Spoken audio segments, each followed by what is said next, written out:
Alors j'ai écouté hier soir une émission sur Ici et Maintenant à propos de l'alchimie. Et on a parlé notamment de la décomposition. Et ça a fait tilt dans mon esprit, parce que pour moi, dans mon domaine linguistique, je parle beaucoup de décomposition. Je pense que le français est une langue qui compose et se recompose au fur et à mesure de ses variations, de ses dérivations, de ses concentrations. Et donc, je dirais que le français est une langue alchimique et qu'il y a une alchimie de la langue française à retrouver, parce que beaucoup de gens n'en ont pas conscience, ne comprennent pas qu'il y a toute une problématique, toute une dynamique dans la façon dont le français se déploie, quand il passe du singulier au pluriel, quand il passe du masculin au féminin, etc. Et ça, c'est typiquement alchimique, selon moi. Et je dirais même à la limite que peut-être que l'alchimie ne fait sens que par rapport à la langue.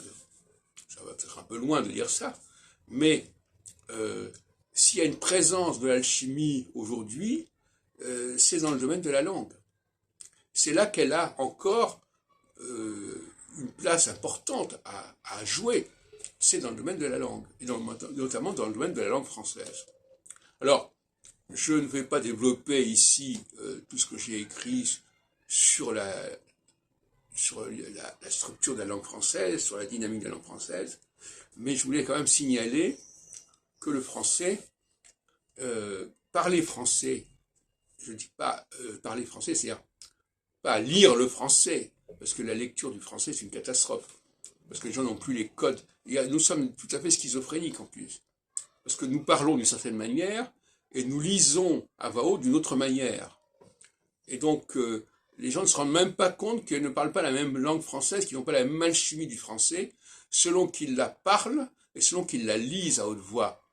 Et c'est aussi vrai dans ce cas intermédiaire un peu étrange, qu'est la chanson, qu'est la poésie, sont des textes qui sont à la fois écrits et parlés.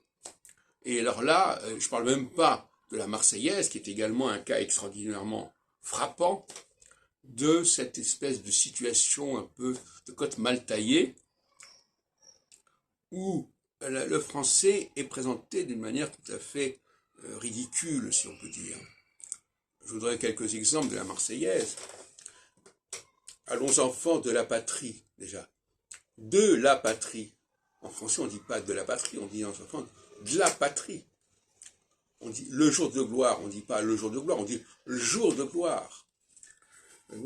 Mais les gens n'en se rendent même pas compte. Ils croient réellement que lorsqu'ils parlent